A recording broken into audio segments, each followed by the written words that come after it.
Ang lalaking nakatayo sa harap ko ang kumuha sa buhay ng anak ko, at ginawa niya ito ng 79 na beses. Ngayon, isang huling pagkakataon na lang ang natitira. Nagtiim ang aking bagang. Sa pagkakataong ito, hindi ako papayag na mabigo. Nagsimula ito sa isang ordinaryong araw nang biglang magbalita tungkol sa mga kakaibang nilalang, mga zombie, at hindi nagtagal, tuluyang gumuho ang mundo. Sa sandaling iyon, isinumpa kong ilalabas kong buhay ang anak kong si Domi. Pero para sa isang may edad ng lalaki at isang batang babae, ang mabuhay sa mundong tulad nito ay walang pinagkaiba sa pagkakakulong sa impyerno. At ganoon na lang, pareho kaming namatay. Ngunit sa mismong saglit na nawala ang lahat ng pag-asa, isang anghel ang nagpakita sa akin. Binigyan ako ng isa pang pagkakataon. Nagising akong natataranta para lang matuklasang wala akong anumang galos, at sa ibabaw ng aking ulo ay may nakalutang na kakaibang numero. Ano bang nangyayari? Walang oras para alamin pa. Nagmadali akong pumunta at kumatok sa pinto ng anak ko para siguraduhing ligtas siya. Seryoso, Dad, bakit ka ba kumakalabog sa pinto sa ganitong oras? Nang makita ko siyang buhay, labis akong nakahinga ng maluwag. Hinawakan ko ang kanyang kamay at nagsimula kaming tumakbo. Pagod na ako, Dad. Bitawan mo ako, inis na sabi ni Domi. Wala nang oras. Mamamatay tayo kung hindi tayo kikilos. Bago ko pa man matapos ang sasabihin, isang zombie na may nakangangang panga ang sumugod sa amin. Nang imulat ko ulit ang aking mga mata, bumalik ang oras bago kami tumakas, at ang numero sa itaas ng ulo ko ay bumaba mula 79 patungong 78. Sa sandaling iyon, naintindihan ko na ang numerong iyon ay kumakatawan sa aking mga buhay. Bawat isa ay pagkakataong iligtas si Domi. Kaya para sa aking anak, sinimulan kong ibuhos ang lahat ng aking makakaya. Kahit na mga hulugan ito ng pagtawid sa mga hangganan na hindi dapat tawirin ng sinuman, para sa kanya, handa akong gawin ang lahat. Pero sa huli, naintindihan ko rin. Kahit 100 beses o 1,000, gaano man ako kalakas lumaban, gaano man karaming beses kong talunin ang takot para kay Domi, iisa lang ang magiging resulta. Ang panoorin ang pagkamatay ng mahal kong anak, at sa bawat pagkamatay niya, nawawalan ako ng ganang magpatuloy. Sa bawat muli kong pagkabuhay, umiiyak ako sa kawalan ng pag-asa, pero hindi ko hinayaang makita ng anak ko na nawawalan ako ng pananampalataya. Kahit mabigo ako ng daan-daang beses, libu-libong beses, mabubuhay ako at babalikan kita. Ang kailangan mo lang gawin ay magtiwala sa akin. Okay, kaya sa ika-negatibo 70 na buhay, nakahanap ako ng perpektong kanlungan. Isang lugar na binabantayan ng mga sundalo mula sa isang base militar at inaalagaan ng isang medical team mula sa ospital ng universidad. Isang perpektong maayos na santuwaryo kung saan nagsama-sama ang mga kondisyon at swerte. Sa pangalawa sa huling buhay, doon ko ginugol ang aking mga huling taon ng mapayapa. 40 taon na ako rito, Domi. Pasensya na at pinaghintay kita. Kailangan kong maging ganap na sigurado na ito na ang huli kong pagkakataon. Ngayon masasabi ko ng may katiyakan, basta't makarating tayo rito ng ligtas, magkakaroon tayo ng tahanan. Parating na si Dad para sayo. Inulit-ulit ko ang bawat detalye daan-daang beses sa loob ng 40 taon na yon, naghahanda para sa bawat posibilidad. Para mabuhay ang anak ko hanggang sa huli. At sa pagkakataong ito, hindi ako gagawa ng kahit isang pagkakamali. Pero nang itulak ko ang pinto sa pagkakataong ito, isang tanawin ang sumalubong sa akin na nagpatigil sa tibok ng puso ko. Daan-daang zombie ang nagsisiksikan sa harap mismo ng aming pinto, isang bagay na hindi kailanman nangyari sa 40 taon ng pagsasanay, ni minsan sa 1-0, 0-0-0 pag-ulit. Tuluyan akong natigilan pero hindi ito maaaring magtapos dito.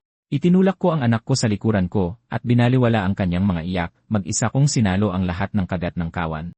Pero walang mas masakit sa mundong ito kaysa mawala ng sariling anak. At ang nakapanlulumong sakit na yon, naranasan ko na ng 79 na beses. Ang sakit ng kamatayan, matagal na akong sanay. Kaya pakiusap, huwag kang umiyak. Ngunit sa sandaling akala ko ay tapos na talaga, isang puwersa ang sumabog mula sa kaibuturan ko. 100 beses o 1,000, hindi mahalaga. Maaari akong mamatay pero kailangang mabuhay ng anak ko. Isang napakalakas na kapangyarihan ang dumaloy mula sa aking katawan, nagpatilapon sa mga alon ng zombie sa ere. Pagkatapos ay sumugod ako at pinagpira-piraso sila na parang sinasapian.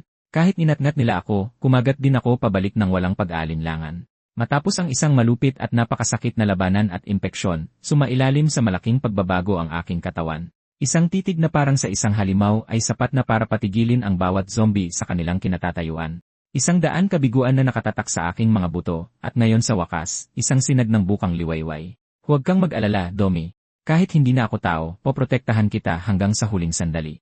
Sa ika-7 araw ng pagsiklab sa supermarket, kaming dalawa, mag-ama, ay agad na pinaghinalaan ng mga sundalo roon. Anong nangyayari dito? Sino kayo? Nagkalat ang mga zombie. Paano kayo nakarating dito nang walang galos? Namintog sa galit ang mga ugat ng opisyal. Sagutin mo ako bago ko pasabugin ang ulo mo. At anong problema sa mukha mo? Artista ka ba? Bakit ka nagsasalamin? Umalis kayo. Humakbang pasulong si dating Kapitan Chahari ng Tiger Unit. Wala nang lugar dito, kaya maghanap na lang kayo sa iba. Hindi mo ba ako narinig? Sinabi ko nang umalis kayo. Singhal ni Chahari. Tumalikod na lang ako para umalis ng walang imik. Isang linggo nang nasa lansangan ang anak ko. Kakaatake lang ng hika niya at nahihirapan siya. Kung talagang hindi niyo kami kayang tanggapin pareho, kahit siya na lang. Pakiusap, mumisi ang sundalo. Nasisiraan ka na ba ng bait? Akala mo ba talaga gagana yung paawang epek mo sa kapitan namin? Pero si Chahari, na nakarinig sa akin, ay lumuluha na. Papasukin sila. Huwag kang magkamali ng akala. Kailangan lang namin ng dagdag na tulong para protektahan ang supermarket. Tahimik akong napangiti doon. May mga bagay talagang hindi nagbabago, Kapitan Chahari. Isa siya sa mga sundalong naggrupo ulit sa Zone E, kasing lamig ng ahas sa panlabas. Pero sa hindi malamang dahilan, madali siyang naantig sa sakripisyo ng isang magulang. Napansin ko noon na mabilis na lumalala ang kondisyon ni Domi. Kung hindi siya makakapagpahinga ng maayos, magiging malubha ang kahihinatnan. Bahagi rin ito ng pagbabago. Kitang-kita na may epekto pa rin sa kanya ang nangyari noong nakaraang linggo. At nandyan pa ang sarili kong pagbabago, na kahit ako'y hindi lubos na maipaliwanag. Kinagat ako ng mga zombie, pero mas malakas pa ako kaysa dati. Naging isa na ba talaga ako sa kanila? Ang supermarket kung nasaan kami ngayon, ang pinakamagandang lugar para mabuhay sa simula. Puno ng lahat ng kakailanganin mo, at ang tanging lugar na may tunay na armadong depensa. Pero may isang bagay akong ipinagtataka, gumuho ang katabing gusali. Hindi iyon kailanman nangyari sa mga naunang pag-ulit. Ipinaliwanag ito ng isa sa mga sundalo pagkatapos. 3 araw na ang nakalipas, pinalibutan ng isang kawan ang lugar na ito. Inakit ng aming kapitan ang lahat sa katabing gusali, mag-isa, tapos pinasabog ang mga pampasabog na inilagay niya. Pinasabog niya ang mga zombie sa maliliit na piraso.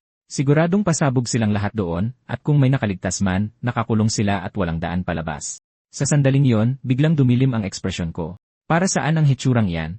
Huwag mong sabihin sa tingin mo ay makakalabas ang mga zombie dyan. Sa sumunod na segundo, isang dambuhalang zombie ang biglang lumusot sa pader sa likod niya, at dumiretso ang kamao nito sa kanyang ulo. Dumating si Chahari sa tamang oras. Gamit ang kanyang liksi, umiwas siya sa mga suntok ng halimaw. Nagpaputok ang lahat ng unit. Nagpakawala ng sunod-sunod na putok ang mga sundalo, pero tila hindi man lang natinag ang nilalang. Ang nagalit na zombie ay pinaghahampas ang mga sundalo sa buong silid sa isang iglap. Si Chahari, nang hindi iniisip ang sariling kaligtasan, ay sumugod para hilahin ang isang tauhan mula sa isang nakamamatay na atake. Ayusin mo ang sarili mo, sabi niya sa sarili. Mag-focus ka. Hindi ito tulad noong 3 araw na ang nakalipas. Nang makilala ang napakalakas na zombie, agad niyang inutusan ang mga sundalo na umatras papasok ng supermarket. Akmang tatawagin ko siya, pero pinigilan niya ako. Manahimik ka. Tumakbo ka. Ngunit sa sandaling nakita ko ang kalagayan ni Domi, sumugod ako diretsyo sa zombie nang walang pag-aalinlangan. Magiging masarap ang pakiramdam nito. Ang plano ni Chari ay akitin ang mutated na zombie papunta sa harang sa labas ng supermarket. Kahit isang zombie ay hindi iyon masisira ng sabay-sabay. At habang nangyayari iyon, hahanapin niya ang kahinaan nito. Ngunit napansin niya ang isang malaking sibilyan na nasa ground floor pa rin. Paano nangyari iyon? Hindi ba't nailikas na silang lahat? Walang pagpipilian, bumalik si Chahari para magbigay ng oras sa paglikas. Pagbalik niya kung nasaan ang zombie, si Domi na lang ang nakatayo doon. Bakit ikaw na lang ang nandito? Iniwan ka ba ng tatay mo at tumakbo? Sinundan niya ang direksyon na itinuturo ng bata. At naroon ako, walang tigil na sinusuntok ang katawan ng zombie, isang kamao pagkatapos ng isa pa, hanggang sa tuluyan na itong hindi gumalaw. Natigilan ang lahat sa kanilang nakita. Nang matapos ang lahat, nakatayo ako doon na walang kahit isang galos. Pasensya na, mahina kong sabi. Hindi natupad ni Itay ang pangako niya sa'yo, Domi. Takot lang talaga si Itay na masaktan ka. Si Chahari, na labis na nataranta, ay itinaas ang kanyang armas at itinutok ito sa akin. Sino ka ba talaga? Ang pangalan ko ay Ryu Minsuk, sabi ko, nang hindi man lang kumukurap. Ang ama ni Domi at isa ring eksperto sa mga zombie. Ano? Mukhang litong-lito si Chahari. Nang makitang hindi siya kumbinsido, nagpaliwanag ako. Pagkatapos ng pagsiklab, nagsagawa ako ng masusing pagsusuri sa kanilang mga kahinaan. Ikinagagalak kong nakatulong. Inaasahan kong magkakatrabaho tayo sa hinaharap. Ah, ganoon ba? At sa tingin mo maniniwala ako dyan? Magpaliwanag ka. Hindi iyon mapapatay ng bala. Paano mo iyon napatumba gamit lang ang iyong mga kamay, at bakit pula ang iyong mga mata? Sagutin mo ako. Tao ka pa ba? Simple lang ang sagot ko. Kayang-kaya ng baril pumatay ng mga zombie. Malubha na ang sugat nito mula sa mga putok kaya humina na ito ng husto. Ako lang ang nagbigay ng huling suntok. Isa itong mutant na nabuo sa pagsasanib ng 2 zombie, may mapanirang lakas sa pag-atake, pero ang katangian nito ay ang sobrang tibay. Pero mayroon itong isang kahinaan, ang panga nito. Kailangan mo lang itong hampasin ng may lakas ng isang maso. Tungkol naman sa mga mata ko, ito ay dahil sa kakulangan ng melanin mula pa noong kapanganakan. kaya tinatakpan ko sila ng salaming pang-araw. Ang mga titig na tulad ng sayo ay labis na nagpapailang sa akin. Mukhang hindi kumbinsido si Chahairi pero wala siyang maisagot. Naghinala siyang isa akong zombie, pero hindi pa siya nakakita ng isang zombie na nagpoprotekta sa anak nito. Pwede kang pumasok pero babantayan kitang mabuti, Mr. Expert. 2 sundalo ang lumapit para tingnan ang kanilang commander, pero napatumba lang sila ng isang sipa mula kay Chahairi. Kapag may nangyaring gulo, ilikas agad ang lahat sa underground parking. Kung hindi patay ang bagay na yon, tapos na ang lahat sa supermarket. Sa susunod na magkamali ka ng ganito, huwag mo nang hintayin ang mga zombie. Ako mismo ang papatay sa'yo. Pinanood siya ng mga sundalo na umalis na may halong sama ng loob. Sa loob ng supermarket, nakahinga ng maluwag si Domi. Paano ka nagsinungaling ng ganyan na hindi man lang natitinag? Halos lumabas na ang puso ko sa dibdib ko. Kung nagpakita ako ng kaba, hindi siya maniniwala. Bukod pa roon, hindi siya isang taong padalos-dalos kumilos. Kilala mo siya? Nagtatakang tanong ni Domi. Biglang sumagi sa isip ko ang mga alaala mula sa hindi mabilang na nakaraang buhay kung saan magkasama kaming lumalaban. Hindi ko pa siya nakikilala. Binasa ko lang ang pagkatao niya. Yung salaming pang-araw na suot mo, Domi. Ikaw ang pumili niyan para sa akin. Kailangan mong ipangako na hindi mo sasabihin kaninuman ang tungkol sa anumang kakaiba. Kung malaman ng mga tao, baka subukan kanilang saktan. Iyan ang usapan natin. Naintindihan? Tama si Domi. Kung mabubunyag ang pagkatao ko rito, magkakagulo ang mga tao sa paraang hindi na makokontrol. Nang bumalik ako na may dalang pagkain para kay Domi, nakatulog na siya sa sobrang pagod. Nagkaroon ako ng oras para suriin ang sarili kong sitwasyon. Ang kapangyarihang pumasok sa katawan ko 1 linggo na ang nakalipas ay parang pamilyar, na tila ba nandyan na ito mula pa sa simula. May isa pa ring bumabagabag sa akin. Tila mas mabilis dumami at lumakas ang mga zombie kaysa dati. 100 zombie sa aming pintuan, 1 mutant na lumitaw sa loob lang ng 1 linggo. Sa lahat ng 79 na nakaraang buhay ko, hindi kailanman ganito kabilis ang mga pangyayari, at may ideya ako kung bakit sila nagbabago. Dahil yon sa akin. Nararamdaman kong hinahanap nila ako, sinusubukang hanapin ako at ang anak ko. Galit man o takot ang nagtutulak sa kanila, isa lang ang sigurado. Sa mata ng mga zombie, isa rin akong pabago-bagong sali. Pero sa pagkakita sa lahat ng zombie sa lugar na ito na nagtitipon, wala akong naramdamang takot. Mabuti. Dahil nagtipon kayong lahat sa isang lugar, hindi ko na kailangang pagurin ang sarili ko na tugisin kayo. Walang dahilan para mag-atubili. Tapusin na natin to. Kailangan ko pa ring maghanda ng hapunan bago magising ang anak ko. Dahil doon, kumuha ako ng metal na hagdan at sinimulang sugurin ang kawan. Laban sa purong napakalakas na puwersa, walang sinumang uri ng zombie ang may laban. Matapos ang walang tigil na madugong labanan, lahat ng zombie sa lugar ay naubos, tinapos sa isang kasiyasyang huling hagupit. Kinabukasan, habang payapang gumigising ang aking anak at nag-uunat, nakahanda na ang masustansyang almusal na inilagay ko sa harap niya. Kumain ka na, Domi. Gutom ka na siguro. Samantala, sa kabilang banda sa opisina ni Chahairi, nakatanggap siya ng balita na ikinatulala niya. Matapos ang 4 na oras ng mga alulong sa kalaliman ng gabi, lahat ng zombie sa buong lugar ay tila naubos na. Imposible yan. Maniniwala ba tayong nagpatayan sila? Ganoon karaming zombie, tuluyang naubos sa loob lang ng 4 na oras. Tapos may naisip si Chahairi. Agad niyang tinipon ang lahat. Epektibo kaagad, sisimulan na ng supermarket ang plano nitong paglikas. Habang kumakalat ang balita tungkol sa pagkawala ng mga zombie, ang mga sibilyan ay parehong nagulat at natuwa. Wala na talaga ang mga zombie. Ligtas na tayo. Tahimik kong isinuot ang helmet sa ulo ni Domi. Domi, makinig kang mabuti. Ano man ang mangyari, huwag mong tatanggalin ang helmet na ito. Naintindihan mo? Sa sandaling iyon, humakbang pasulong si Chahairi kasama ang kanyang mga sundalo. Sa mga dahilang hindi pa alam, kumpirmado na. Ang mga zombie sa lugar na ito ay tuluyan ng naubos. Nagdiwang ang mga sibilyan pero pinigil ito ni Chahairi. At iyon mismo ang dahilan kung bakit kailangan nating umalis. Hindi makapaniwala ang mga tao. Bakit? Kung walang mga zombie, bakit tayo tatakbo? Ipinaliwanag ni Chahairi. 3 araw na ang nakalipas, bago nawala ng signal ang radyo, nakipag-ugnayan siya sa pangalawang Mechanized Infantry Brigade. Sa lahat ng pagtantya, ito na ang huling unit sa antas ng brigada na may mga operatibong puwersa sa rehiyon, kumpleto sa gamit at bukas para sa mga sibilyang nakaligtas. Pero tumutol ang mga tao. Gusto mong iwan namin ang lahat dahil lang sa isang tawag sa radyo. Paano mo nalamang totoo iyon? Hindi nyo kailangang mag-alala tungkol dyan. Kilala ko ang aming contact ng higit kaninuman. Ang mandirigmang tinatawag nilang Blue Eagle, lubos natin siyang mapagkakatiwalaan. Tiwala. Huwag mo akong patawanin. Ang pagsunod sa isang mensahe na 3 araw ng luma ay parang paglalakad patungo sa ating mga libingan. Kailangan nating kumilos. Kung babalik ang mga zombie, hindi tayo makakaligtas sa isa pang bugso. Hinding-hindi. Dito lang kami. Baka hindi na bumalik ang mga zombie. Nang makitang walang patutunguhan ang alitan ng mga sundalo at sibilyan, humakbang ako pasulong. Babalik ang mga zombie. Sinong nagtanong sa'yo? Itigil mo na yung pagiging propeta mo, pang-aasar at tulak sa akin ng mga tao. Pinanatili kong kalmado at pantay ang boses ko. Ang pananatili rito ay nangangahulugang magiging madali tayong target. Ang pagsama sa kanila ay hindi garantiya ng iyong kaligtasan, ngunit kung wala ang militar, mamamatay kayo. Natahimik ang mga tao. Kung ganyan ang pagkasabi mo, hindi na nagkakamali ang kapitan. Kung wala sila, wala rin tayo rito. Sumama na tayo. Nakaligtas tayo ng ganito katagal dahil sa kanilang proteksyon. Nagtitiwala kami sa mga sundalo. Susunod kami kay Kapitan Cha. Tinitigan ako ni Cha Hairi nang may tahimik na pagkamangha habang walang kahirap-hirap kong nakuha ang loob ng mga tao. Hindi mo kailangang magpasalamat sa akin, simpleng sabi ko. Ang pagkumbinsi sa mga tao kapag dehado ako, iyon ang isa sa mga kalakasan ko. Lahat ng ginagawa ko para sa anak ko at naniniwala akong higit sa sapat ang kakayahan ng kapitan para madala kami roon. Kaya nagsimula na ang pagtakas. Isang maliit na konvoy ng mga bus ang dumaan sa isang wasak at walang taong syudad, mga refugee at sundalo ay parehong kinakabahan, ninenerbiyos. Pagkatapos walang babala, isang zombie ang lumitaw sa unahan, na agad sinundan ng isang buong kawan na sumusugod sa mga sasakyan. Sumigaw si Cha Hairi ng utos na magpaputok, hinati ang grupo sa dalawa habang siya mismo ang umakit sa mga zombie palayo. Ginamit ang pagiging sensitibo ng mga zombie sa tunog, naghagi si Cha Hairi at ang kanyang team ng mga lata para guluhin sila. Naging perpekto ang epekto ng pain, naakit ang kawan papunta mismo sa kanila. Panatilihin lang ang distansyang ito. Huwag niyo silang hayaang makalapit. Pero mas marami sila kaysa sa inaasahan ng lahat. Dahil wala nang ibang pagpipilian, inutusan sila ni Cha Hairi na pumunta sa Seongsam Bridge, gamit ang walang pinipiling kalikasan ng mga zombie laban sa kanila. Isang biglaang liko ang nagpahulog sa dose-dose ng zombie sa tubig, na sinundan ng tuloy-tuloy na putukan. Ang pangatlong alam na kahinaan ng mga zombie, halos walang depensa ang kanilang likuran. Pagkatapos, bigla akong sumulpot na may dramatikong pagpasok, minamaneho ang isang road roller diretsyo sa kawan, at pinipitpit sila.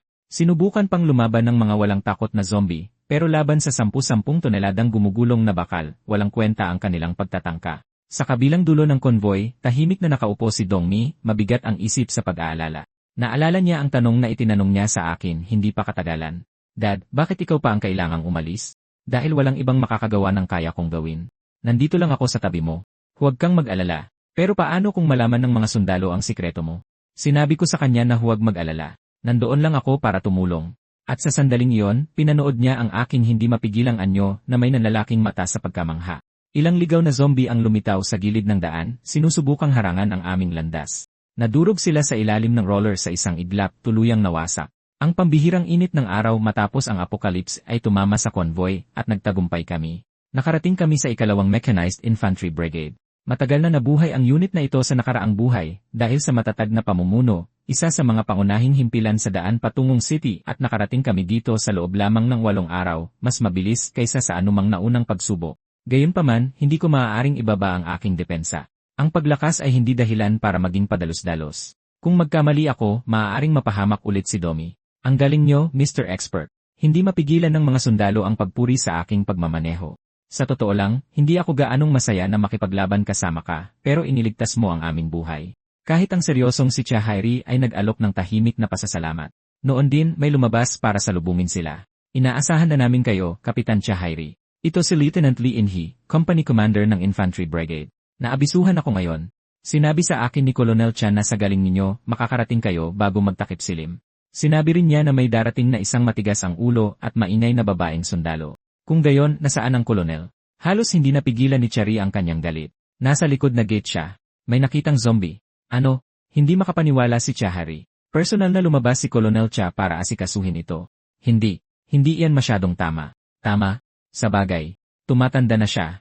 Mag-isang umalis ang kolonel. Sa sandaling iyon, sa observation post sa itaas ng likod na gate, nagsimulang mag-oras ang mga sundalo. 27 segundo. Nabasag ng kolonel ang sarili niyang record. Ngumiti si Colonel Chapong Ho ng may tahimik na kasiyahan. Kaya naman tinatawag nila akong palakol ng Infantry Brigade.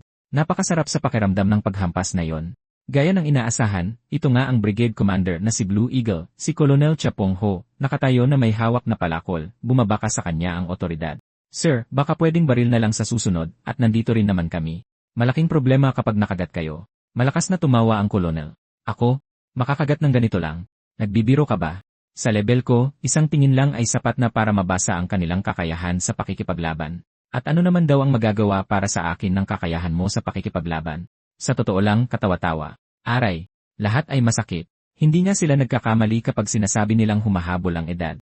Sobra na bang hilingin na kahit minsan lang ay may mahulog mula sa langit na talagang kapaki-pakinabang sa halip ng mga pabigat na ito? Sa sandaling iyon, biglang sumugod ang zombie sa likuran niya, para lamang maging alikabok sa ilalim ng paparating na road roller. Isang taong sanay na sanay sa labanan. Ito ang unang beses na nakita ko ang kolonel na nagpakita ng tunay na pagkabigla. Ang isang taong kasing kalibre niya ay kayang basahin ang level ng pakikipaglaban ng isang tao sa isang tingin lang. Pero agad akong humakbang pasulong para bumati. Hello! Ang pangalan ko ay Ryu Minsik. Kasama ko si Kapitan Shaheri. Hindi niya ako hinintay na matapos. Ihinampas niya ang kanyang palakol diretsyo sa ulo ko. Natigilan ang dalawang sundalo. Sir, hindi niyo pwedeng atakihin na lang ang isang sibilyan. Pagkatapos ay natahimik sila dahil nasalo ko ang palakol gamit ang isang kamay ng walang kahirap-hirap. Sumigaw ang brigade commander sa mga sundalo. Bumalik kayo sa loob at i-trigger ang Red Defense Alert. Halimaw ang taong ito. Hindi ka talaga maluloko, ano, Colonel Chopong Ho? Tahimik kong kinuha ang palakol at dinurog ang talim sa aking mga daliri na parang marupok na bato. Kailangan kong manatili dito, ibig sabihin kailangan ko ang iyong pahintulot. At malinaw na hindi sapat ang mga salita lang. Kaya hayaan mong ipakita ko sa iyo kung sino ako sa paraang pinakagusto mo. Pinatunog ni Chapong Ho ang kanyang mga daliri habang natutuwa. Nabuhay na ako ng matagal para makilala ang bawat uri ng baliw. Paano mo nalaman na ang ganyang usapan ay makakapikon sa akin? Dahil doon, tumalo ng mataas si Chapong Ho at sumugod sa akin. Samantala, pabalik sa brigade, nagkagulo ang lahat dahil sa Red Alert. Maging si Chahiri ay natagpuan ng sarili na tinututukan ng armas ni Kapitan Go. Isang halimaw na umaatake sa brigade commander sa likod ng base ang nagbigay ng pangalan mong Ryu Minsuk. Iyon ang tawag niya sa kanyang sarili. Bumalik ang eksena sa akin, tahimik na winawasak ang pader sa likod ng brigade commander sa isang hampas lang. Nanlaki ang mga mata ng kolonel. Isang suntok lang ang gumawa niyan. At naglalakas loob ka pa ring tawagin ang sarili mong tao. Naghanda siya ng malakas na sipa at pinakawalan ito sa akin. Sa sumunod na segundo, bigla na lang akong naglaho, tapos muling lumitaw sa likuran niya sa nakamamanghang bilis. Pero ang suntok na binitawan ko ay mabagal, sinadya, at nabasa ito ng brigade commander, na malinis na umiwas. Gumanti siya ng suntok diretsyo sa mukha ko, at sa sandaling iyon, may napagtanto siya. Hinawakan niya ang braso ko. Pinaglalaruan mo ba ako? Nagpigil ka kanina. Hinahayaan mo akong manalo. Hindi ko ito itatanggi. Kung ginamit ko ang buong lakas ko, Koronel, baka hindi ka na nabuhay. Natahimik si Chaho at inisip na tama nga siya. Mula nang una kaming magkaharap, bawat selula sa kanyang katawan ay naramdaman ang napakalaking agwat sa pagitan namin na lalo lang nagpalalim sa kanyang pagkalito. Kaya, tungkol saan ba ito? Bakit ka lumapit sa akin? Kailangan ko ang proteksyon nyo, sabi ko. Nang may buong katapatan, humalakhak si Chao Bongho. Tigilan mo ako. Anong klaseng proteksyon ang posibleng kailanganin ng isang nilalang na tulad mo? Hindi. Ang nangangailangan ng proteksyon ay hindi ako, kundi ang anak ko, si Ryudomi. Pakiusap, payagan niyo ang anak ko, ako, at ang iba pang kasama naming dumating na manatili dito. Kung papayag ka, gagawin ko ang lahat ng iutos mo sa akin. Nang gabing iyon sa barracks ng mga sibilyan, kumalat ang mga bulungan tungkol sa akin sa silid. Narinig mo ba? Sabi nila, halimaw daw siya.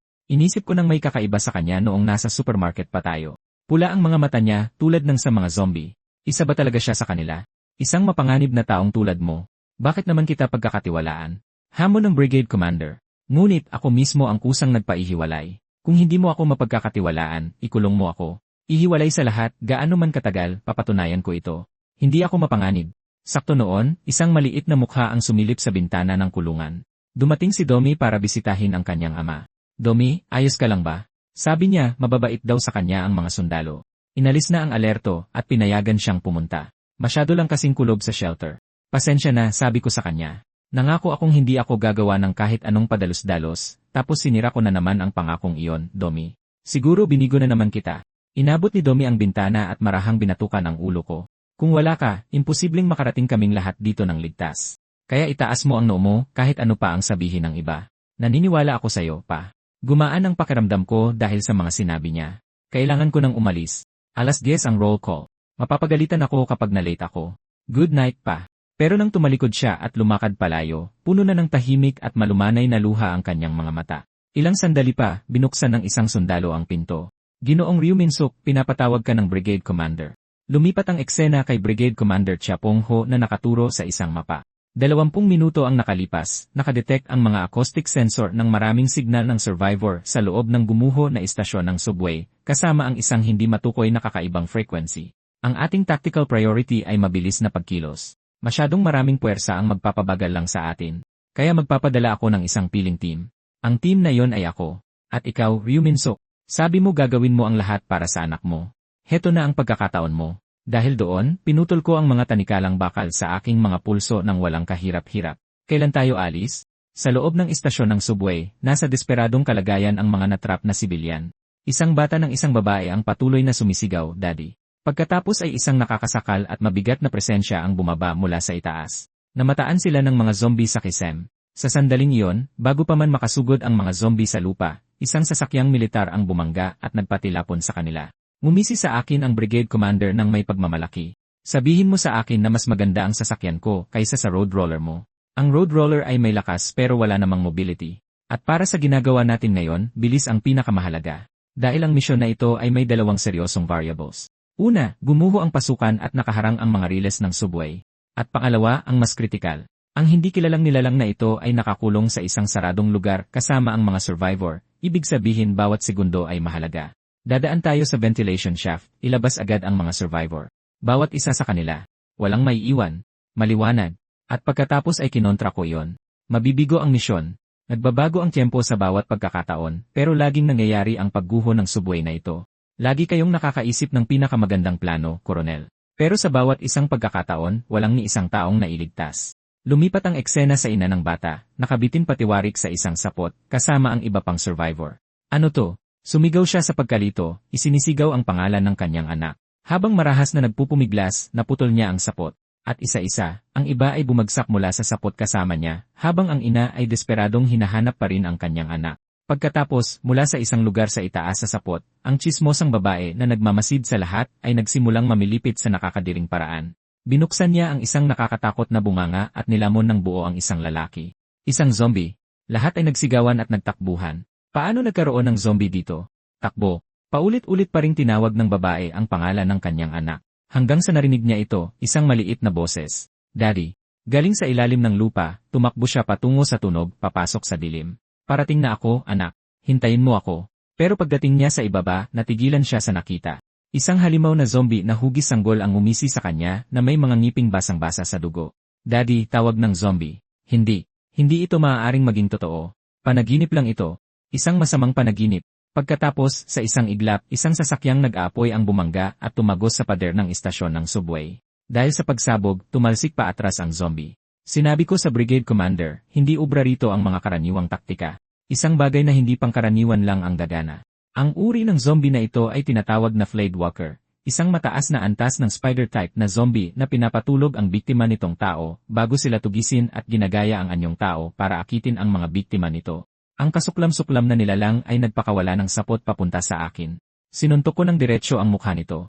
Apoy ang nag-iisang kahinaan nito. Panatilihin lang itong pinipigilan ng apoy at tapos na ito. Pero sa sandaling iyon, may lumipad na bato papunta sa akin. Tigil. Pakiusap. Huwag mong saktan ang anak ko. Hindi ako natinag. Sinipa ko ang zombie sa gilid, sumagi sa isip ko ang mukha ng anak ko, at lalong nag-alab ang pagkasuklam ko sa karimarimarim na bagay na ito na nangahas sumigaw ng daddy. Ibinuhos ko ang lahat ng lakas ko sa isang suntok sa panga nito. Dahil sa lakas, nag-umpisa na itong mag-agaw buhay. Sumunod ang isang malakas na sipa, na sumira sa anumang natitirang anyo nito, na nagdulot ng isang masakit na alulong mula rito. Sunod-sunod na suntok ang tuluyang nag-alis sa pagbabalakayo nito. Ayan na. Iyan ang tunog na dapat mong ginagawa. Mula ngayon, ang tanging ingay na gagawin mo ay pagsigaw. Pagkatapos ay pinagpira-piraso ko ito ng walang awa. Sa labas ng pangunahing pasukan, halos hindi na mapigilan ng mga survivor ang kawan ng mga zombie. Isang matapang at nakakasakal na usok ang biglang bumalot sa kanila, at doon nila napansin na ang lahat ng mga zombie ay tuluyang natigilan. Ang pinatibay na pinto ay sumabog, at mula sa pagsabog, lumitaw ako na parang isang alamat, ginagabayan ang mga survivor sa kaligtasan. Matagumpay ang subway rescue. Kabuang survivors na nailigtas, 37. Sa isang ganap na selyadong lugar na puno ng zombie na walang paraan para iwasan sila, nakalabas kami ng halos 40 na nakulong na tao. Ito ay isang himala. At sa gitna ng hiyawan ng mga tao, ang ama ni Domi, na ako nga, ay naging taong gumagawa ng mga himala. Nangyari. Sa pagkakataong ito, hinding-hindi ko nahahayaang masaktan muli ang anak ko kahit kaunti. Ngunit ng gabing iyon, sa isang sulok ng kampo militar, muling nagsimulang kumalat ang zombie virus, habang ang mga survivor sa kampo ay kumakanta at sumasayaw, ipinagdiriwang ang kanilang tagumpay. Ang brigade commander na si Chapong Ho ay nasa napakagandang kalagayan. Mula pa noong una kitang makilala, Alam kong nakatadhana ka para sa mga dakilang bagay, ngunit hindi ko akalain na magagawa mo ito ng ganito. Inaasahan kita sa hinaharap. Nagpakawala siya ng buntong hininga. Ang isang gabing tulad nito ay nangangailangan ng pag-inom hanggang madaling araw, ngunit sa tingin ko dapat tayong magpigil. Kung lahat tayo ay bagsak sa kalasingan, ang mga nauna na ay masasaktan. Magtaas tayo ng baso para sa mga nauna nang umalis sa impyernong ito. Tahimik akong uminom at hinayaan ko nang lumabas ang tanong na kanina ko pa iniisip. Bakit hindi mo pa ako tinatanong ng kahit ano, Kolonel? Hindi mo tinanong kung bakit ako sigurado na mabibigo ang misyon. Hindi mo tinanong kung bakit ako naging ganitong uri ng halimaw. Hindi ka ba nagtataka? Nagkibit balikat lang ang brigade commander. Sinabi niyang wala siyang interes sa mga kwento. Sa impyernong ito, hanggat mayroon kang kagustuhang magligtas ng iba, isa ka sa amin. Wala ka pa ring pinagbago, Kolonel. Pero teka, mayroon akong isang tanong, sabi ng commander habang nakasandal pasulong. Nabanggit mo na ang iyong destinasyon ay ang city Sa lakas mo, dapat ay nakarating ka na roon. Bakit ka pumunta dito? Dahil mayroon akong kailangang tapusin muna dito, at sa tuwing nagmamadali ako nang hindi nag-isip. May ugali ang mga bagay na maging pangit ang kalabasan. Diretsahang sinabi ito ng kolonel. Ang anak mo ang tinutukoy mo, hindi ba? Nakita ko ito sa sandaling iyon. Nakita kita. Sa mundong ito, ang pinakamalapit sa iyong puso at ang nagbibigay sa iyo ng pinakamaraming pighati ay palaging ang iyong anak. Sakto, tinawag ako ni Domi. Dad, babalik na ako. Medyo pagod ako ngayon. Kaya hinatid ko siya pabalik sa kanyang kwarto. Habang pinapanood akong umalis, hindi napigilan ng brigade commander na bumulong. Ang batang iyan ay may mga mata ng isang batang ama. Napakalambing. Pero Ryu Minsuk, hindi kita basta-basta pakakawalan. Ikaw lang ang dahilan kung bakit ko muling masisimulan ang dakilang plano ko. Sa sandaling iyon, isang sundalo ang nagmamadaling pumasok na namumutla ang mukha, may nangyari. Samantala, habang pabalik kasama si Domi, nanatili sa isipan ko ang mga salita ng brigade commander, at nahanap ko ang sarili kong lumilipad ang isip. Domi, may gusto akong itanong sa'yo. Natatakot ka ba na makita akong ganito? Kahit na nagbago na ako ng husto mula sa dati, tatawagin pa rin kaya ako ni Domi na dad ng walang pag-aalinlangan. Domi, natatakot ka ba sa akin? Natatakot ako araw-araw. Natatakot na balang araw ay kakalabanin mo rin ako, pero ayoko nang magpanggap pa. Nakakapagod. Kaya sabihin mo sa akin ang totoo. Nasaan ang totoong tatay ko? Ikaw nakasuklam-suklam na halimaw. Salamat sa Diyos. Imahinasyon ko lang pala. Mahinang hawak ni Domi ang braso ko, may bahid ng tahimik na pag-aalala sa kanyang mga mata. Anong problema? Mukhang malalim ang iniisip mo kanina. Wala, Domi. Naku, ang ubo mo parang ang lala. Okay ka lang ba? Hindi ko alam. Hindi talaga tumitigil. Sinabi ko sa'yo na magsuot ka ng mas makapal, di ba? Pumasok ka muna sa loob. Kukuhanan kita ng gamot para dyan. Bigla na lang, ang aking mga pulang mata ay napuno ng pagnanasang pumatay. Mabilis na kumilos ang kamay ko at dumamba papalapit kay Domi. Dad, anong ginagawa mo? Binuksan ko ang aking palad para ipakita ang isang lamok na may pulang mata na durog sa loob. Sa sandaling iyon, isang alarma ang umalingaw-ngaw sa kampo. Black alert. Black alert, na-activate na. Lahat ng tauhan, magtago agad sa kanlungan. Mayroong zombie sa loob ng base. Sinabi ko na sa brigade commander, patuloy lang nalalakas at tatalino ang mga zombie na yon. Hindi kailanman titigil ang banta nila sa atin. Gayunpaman, ang isang maliit na mutant zombie ay hindi talaga katapat ng brigade commander. Ang Blue Eagle, isang lalaking nangibabaw sa bawat larangan ng digmaan, ay pinaslang ito sa isang iglap. Kahit na, sapat na ang pagpasok ng isang zombie sa base para magpanik ang lahat. Agad na inutusan ni Chapong Ho ang lahat na pumunta sa kanlungan. Paano nakapasok ang pesting virus na ito sa base ko? Nanggagalaiti siya. Tapos napansin niya ito. Sa balat na may impeksyon, isang sariwang pulang sugat, eksaktong parang kagat ng insekto. Isa pang infected na zombie ang pumasok na naglalakad ng paika-ika. Sinipa ito ng brigade commander sa kabilang dulo ng kwarto, tapos isinuntok ang kamao niya diretsyo rito. Hoy! Ikaw, kunin mo ang gamit ko at hanapin mo si Ryu Minsuk. Sabihin mo sa kanya na maghanda. Naglakas loob ang mga suicidal na zombie na ito na magpakita sa teritoryo ko. Ito ang teritoryo ko. Ang kahariang ito na ako, si Chapong Ho, mismo ang nagtayo gamit ang sarili kong mga kamay. Habang sunod-sunod na dumarating ang mga zombie, kahit ang brigade commander ay nahirapan sa laban. Mabilis kong sinuotan ng kumpletong gamit si Domi. Huwag mong hubarin ang anuman dito sa pagkakataong ito. Naiintindihan mo? Dad, hindi ba parang sobra naman to? Anong klaseng zombie naman ito ngayon? Alam mo, di ba Dad? Ipinaliwanag ko. Ang tawag dito ay moske, isang mosquito type na ultra small mutant zombie. Kapag nakagat, iba-iba ang incubation period, pero lahat ay magiging zombie rin sa huli. Napakabigat ng pag-isip na yon sa dibdib ko. Simple lang ang dahilan kung bakit hindi ko ito inaasahan. Kahit sa lahat ng nakaraang buhay ko, isang beses ko lang nakaharap ang uri na ito, pero hindi yon dahilan para maging kampante ako ngayon.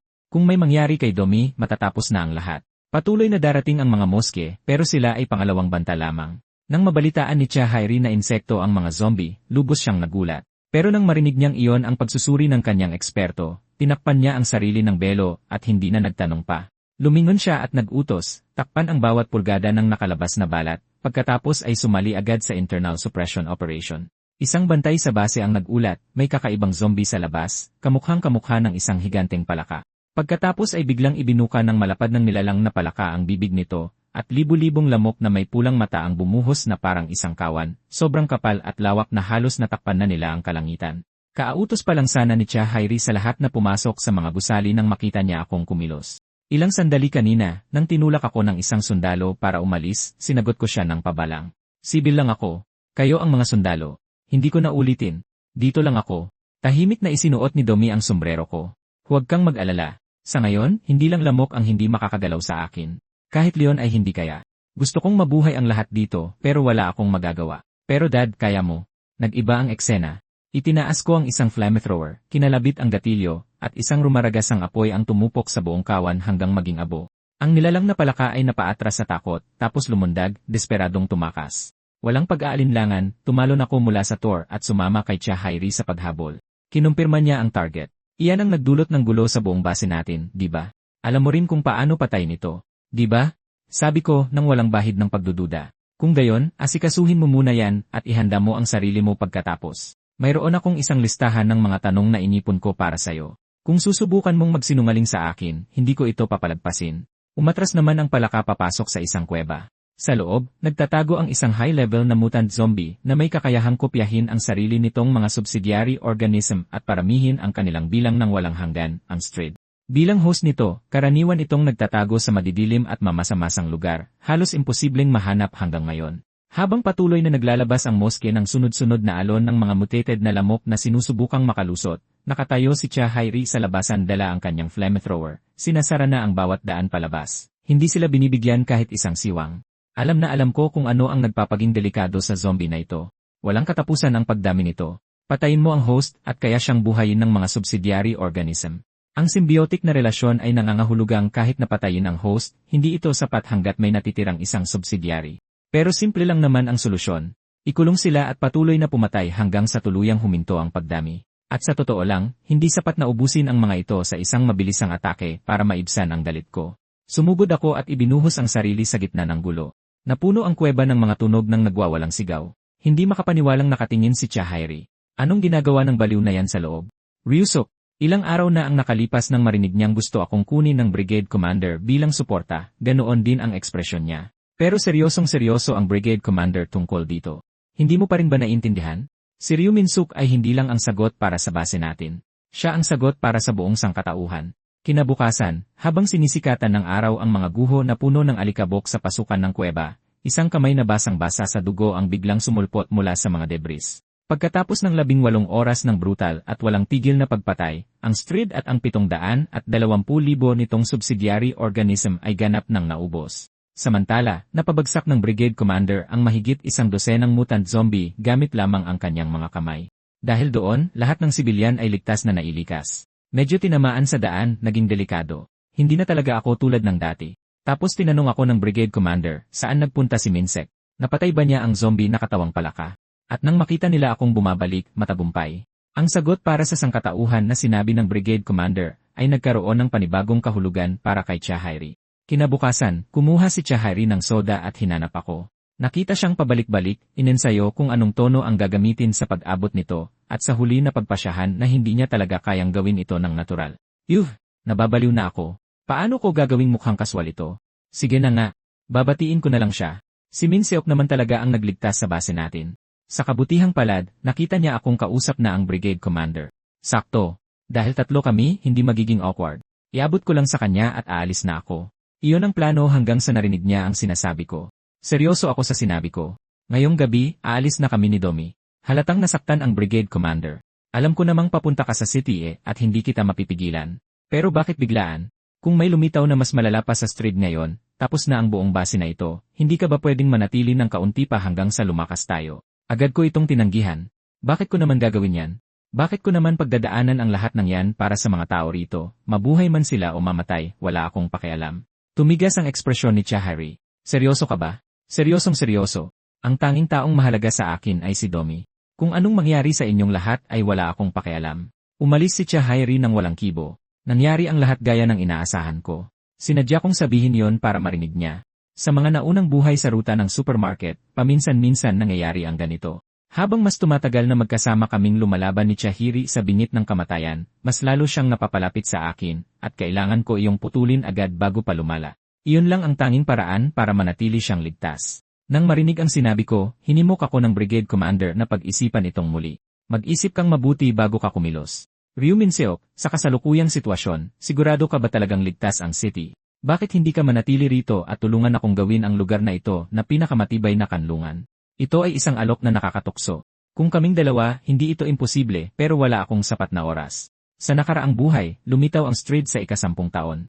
Sa pagkakataong ito, lumitaw ito sa loob ng 10 araw. Kung ang ibang high-level na zombie ay kumikilos din ng mas mabilis, magiging abo ang base na ito, bago pa man ito magkaroon ng pagkakataong lumakas. Sinabi ko ang kailangang sabihin ng simple at malinaw. Buo na ang desisyon ko. Ngayong gabi, pupunta kami ni Domi sa city. Pero, Coronel, may isa pa akong bagay na imumungkahi. Alam kong ang layunin mo ay bumuo ng pinakamatibay na kanlungan na nakita ng sangkatauhan. Kaya sumama ka sa akin at tingnan mo mismo kung ano ang matagal mo nang gustong malaman, ang kapalaran ng City Refuge. Kaya't naglakbay kaming magkasama ng Coronel, binuo ang City Expedition, at kami nagsimula na.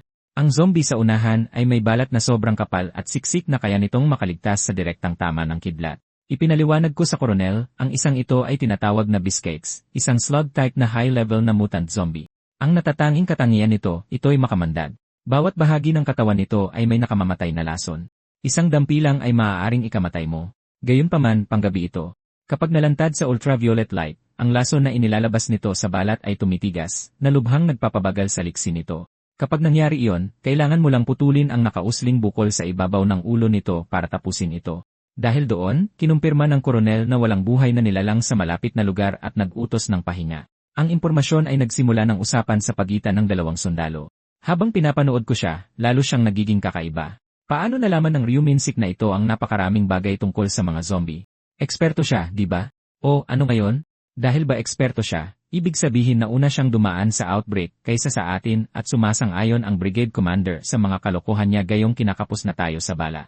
Tumatanda na ang Commander, lumalambot na yata ang ulo. Ang sinumang magsalita ng ganyan ay insulto sa ating Brigade Commander, hindi ba? Agad na naparusahan ang sundalong nagsabi nito. Samantala, kalalabas lang ni Domi mula sa sasakyan at nag-uunat nang lumapit ako mula sa likuran. Halos mapatalon siya sa gulat. Ano bang problema mo? Ginugulat mo ako ng ganyan? Di pa rin ako masyadong sanay sa mukha mo, pag-amin niya. Bigla akong nakaramdam ng pagkakasala. Pasensya na, Domi. Hindi na ba ako masyadong kamukha ng papa mo? Ang ibig kong sabihin, malaki na ang ipinagbago ko. Mahirap pa bang isipin na ako ang papa mo?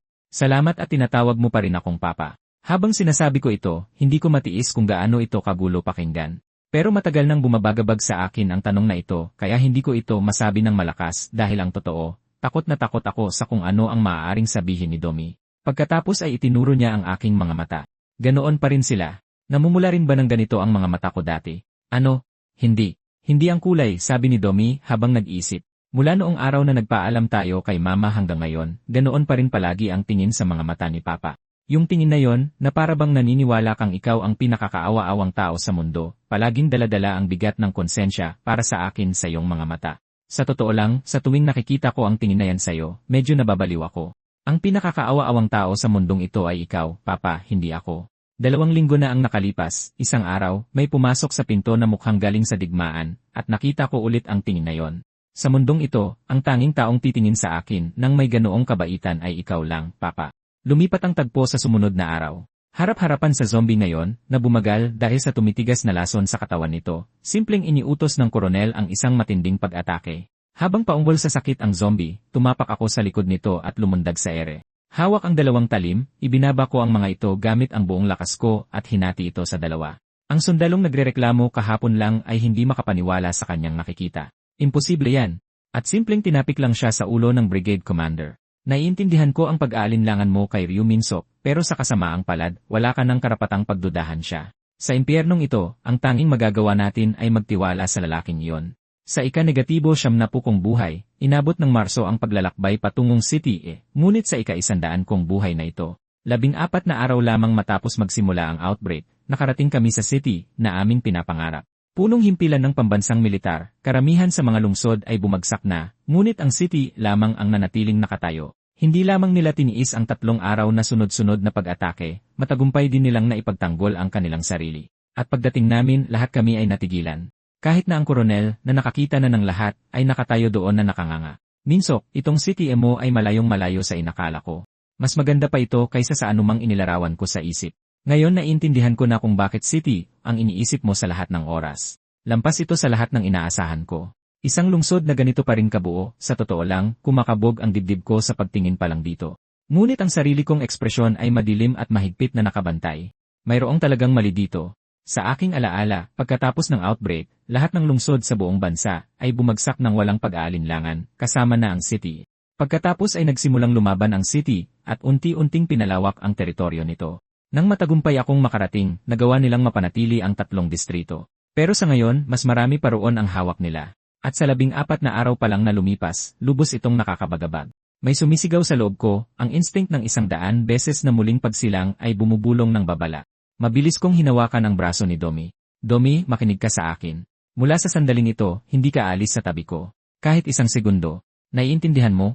Habang naghahanda ang koronel na magbigay ng utos na pumasok sa city, isang sundalo niya ang lumapit na may dalang ulat. Alam niyo ba yung malawak na kapatagan na dinaanan natin papunta rito? May napansin akong kakaiba, parang mga malalaking linya na sinadyang iguhit sa lupa. Masyadong malaki para makita ng mata lang, kaya naisip kong kakaiba at pinalipad ko ang drone para tingnan. At ito ang nakita ko. Nagmadali akong lumapit at inagaw ang tablet mula sa kanyang mga kamay. Ang nakita ko sa screen ay nag-iwan sa akin na ganap na hindi makapagsalita dahil ang imahe sa lupa ay walang dudang ang anghel na Diyosa, ang mismong nilalang na nagbigay sa akin ng pagkakataong muling maisilang. Sa sandaling iyon, hindi ko pa alam ang pinagmumulan ng takot na bumalot sa aking puso, at hindi ko rin alam kung anong uri ng unos ang naghihintay na sumalubong sa amin sa city na pinangarap ko sa loob ng 100 buhay. Noon din, sa loob ng Expo Tower ng city, isang boses na may otoridad ang umalingaw-ngaw, papasukin sila. Walang isa man ang dapat mawala. Nang gabing iyon, napuno ng mga talumpati at pagdiriwang ang city. 2 linggo na ang nakalipas ngayon, para tayong mga kandilang nanginginig sa hangin. Nawalan tayo ng mga mahal sa buhay, mga kaibigan, at kasama nila ang bawat huling piraso ng pag-asa at kagalakan. At pagkatapos, nagpakita siya sa harap natin. Siya si Baek Do-hyun. Sa pangalan pa lang, ang mga mamamayan ng city ay sumabog sa matinding kagalakan. Dumating na siya. Nandito si Baek Do-hyun. Nagsimulang magsalita si Baek Do-hyun ng dahan-dahan at may diin. Nakaharap tayo sa isang krisis na hindi pa kailanman nakita ng sangkatauhan.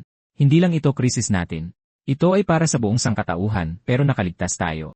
Dala ng sidhi ng kanyang mga salita, ang mga tao ay lalo pang nagdiwang ng mas matindi. Aking mga minamahal na mamamayan ng city sa tingin nyo ba ang ating pagkaligtas ay isang aksidente lamang? Tayo ang mga huling baga, ang pag-asang muling sinindihan mula sa mga abo. Baek Do-hyun, nakaligtas kami dahil sa'yo. Dinabog ni Baek Do-hyun ang kanyang dibdib. Binibigay ko ang aking salita. Hindi ko hahayaang magdilim ang huling baga na ito. Kahit na kailangan kong sunugin ang aking sarili, poprotektahan ko ang lungsod na ito hanggang sa huling sandali. Baek Do-hyun, ang mga tao ay tuluyang nawala sa kanilang sarili. Ang sigawan ay dumadagundong na parang alon. Natigilan ang koronel. Ryu Min-suk, ito ba ang city na sinasabi mo sa akin? Hindi. Ngayon lang ako nakakita ng ganito. At ang lalaking yon, doon ko napansin ang taong nakatayo sa likod ni Baek Do-hyun. Sa nakaraang buhay, siya ang pangunahing tauhan sa muling pagtatayo ng city, sa ilalim ng Blue Eagle. Ngayon, mukhang nabawasan na lang siya sa isang pansuportang papel. Pero ang pinakamahalaga ay may nawawala. Ang pinuno ng unit ng Blue Eagle, ang bayani, si Shin Ji-woo. Saan siya nagpunta? Anong uri ng variable ang lubos na nagpabago sa city? Pagkatapos ay nagbago ang tono ni Baek Do-hyun. Ngayon, ang ating minamahal na Diyosa ay nagdala ng mga bagong kasama sa lungsod na ito. Narito na sila. Salubungin natin sila ng isang palakpakan. Sa sandaling iyon, isang malakas na pagsabog ang umalingaw-ngaw, isang smoke grenade. Pinrotektahan ko si Domi at sumigaw na takpan ng lahat ang kanilang bibig at ilong. Habang sinusubukan kong alamin kung sino ang nagbato nito, bumagsak si Baek Do-hyun sa lupa na malakas na umuubo. Pagkatapos ay isang sundalo ang lumapit at itinutok ang baril sa kanyang ulo. Kinalabit niya ang gatilyo at sumabog sa sigawan at takot ang mga tao. Sa parehong sandali, nabaril si Baek Do-hyun. Agad na napasuko ng mga sundalo ng Blue Eagle Unit ang salarin, at ang nagtangkang pumatay ay walang iba kundi ang kanilang dating pinuno, si Shin Ji-woo. Sumigaw si Shin Ji-woo sa mga tao. Mga mamamayan, tapos na. Pakiusap, gumising na kayo. Hindi nyo ba nakikita kung anong nangyayari? Nalinlang tayo ni Baek Do-hyun sa lahat ng pagkakataon. Kailangan niyong imulat ang inyong mga mata. At pagkatapos, si Baek Do-hyun, nakababasag lang ng ulo, ay tumayo. Pagkatapos ng maikling katahimikan, muling bumalik sa matinding kagalakan ng mga tao. Buhay siya ulit. Nagbalik si Mayor Baek Do-hyun. Nakatayo doon si Shin Ji-woo na walang magawa, ang kanyang mga mata ay nag-aalab sa galit. Baek Do-hyun, halimaw ka. Bahagyang umiti si Baek Do-hyun. Ngayon ay isang araw na may napaka-espesyal na kahalagahan. Sinubukang paslangin ako ng kasuklam-suklam na demonyong iyon sa mismong araw na ito. At kaya naman ang matagal nang hinihintay na araw ng paghuhukom ay dumating na sa wakas para sa demonyo, si Shin Ji-woo. Muling naghiyawan ang mga taong parang kulto. Shin Ji-woo, ikaw na hamak na demonyo. Inakala mo ba talagang mapapabagsak ang aming mayor na si Baek Do-hyun ng isang tulad mo? Bitayin siya. Nyugyog ng sigawan ang hangin. Nagtaas ng kamay si Baek Do-hyun at tumahimik ang mga tao. Aking mga minamahal na mamamayan ng lungsod salamat. Ang dahilan kung bakit ako nakabangon pagkatapos ng kamatayan ay dahil kasama ko ang bawat isa sa inyo. Kayo ang tunay na mamamayan ng lungsod ng mga himala. Ang diyosa ng dragon ay bumababa sa ating mga puso. Ang huling baga ay isang apoy na hindi kailanman mamamatay. Lungsod magpakailanman. Mabuhay si Mayor Baek Do-hyun. Sa napakatagal na panahon, may isang tanong na nanahan sa kaibuturan ng aking isipan matapos pagdaanan ang isang bagay na hindi maipaliwanag at lumabas bilang isang ganap na kakaibang nilalang, hindi na makilala mula sa dati. Ako lang ba talaga ang nag-iisa? Ang matinding takot na naramdaman ko pagdating sa lungsod bawat isang bagay na naranasan ko hanggang sa sandaling ito. Para itong isang komplikadong palaisipan. Ang balangkas nito ay ngayon palang nagsisimulang lumitaw, dahan-dahang inihahatid ang katotohanan sa akin. Si Baek Do-hyun, ang lalaking iyon, ay isang zombie na tulad ko. Umalis na tayo rito, sabi ng isa sa mga sundalo, papunta na sa labasan ng Expo Tower. Brigade Commander, dapat na tayong bumalik sa base. May kakaiba talaga sa lugar na ito. Ang infrastruktura dito ay hindi kapanipaniwala. Ang mga linya ng kuryente, ang tubo, lahat ng ito, kahanga-hanga. Pero ang mga tao dito ay wala sa tamang pag-isip. At ang mayor na yon, ang baliw na nakaputing damit na may nakatagong mga mata, siya ang pinakakakaiba sa lahat. Ang buong pag-arte na yon na nabaril ay halos makapagpasuka sa akin. Lahat ng iyon ay gawa-gawa lang. Kasabwat ang lalaking may itim na buhok. Nakita ko ang lahat. Nang itutok ng lalaking nakaitim ang baril sa kanyang ulo, ang baliw na si Baek Do-hyun ay nakangiti, sabuatan, panlilinlang, manipulasyon, lahat ay mga klasikong paraan ng pag-arte. At bukas, mayroong isang uri ng seremonya ng pagbitay. Sino ang nakakaalam kung anong palabas ang kahihinatnan niyan?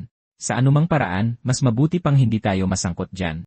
Nang marinig yon, dumilim ang ekspresyon ni Cha Pong-ho. Pinalabas niya ang lahat at tinawag ako ng mag-isa para sa isang pribadong usapan. Diretso siya sa punto. Sabihin mo sa akin, si Baek Do-hyun ba ay kapareho mong nilalang? Sinabi ko mula sa simula na malalaman ko sa isang tingin lang. Ang baliw na yon, isang tingin lang at nakita kong hindi siya tao, tulad mo. Alam mo ba ito at sinadya mo kaming dalhin dito? Pinlano mo ba ito kasama si Baek Do-hyun para ipahamak kami? Hindi. Talagang hindi. Ang pagiging kaaway mo ay mangangahulugang hindi kailanman masisiguro ang kaligtasan ni Domi.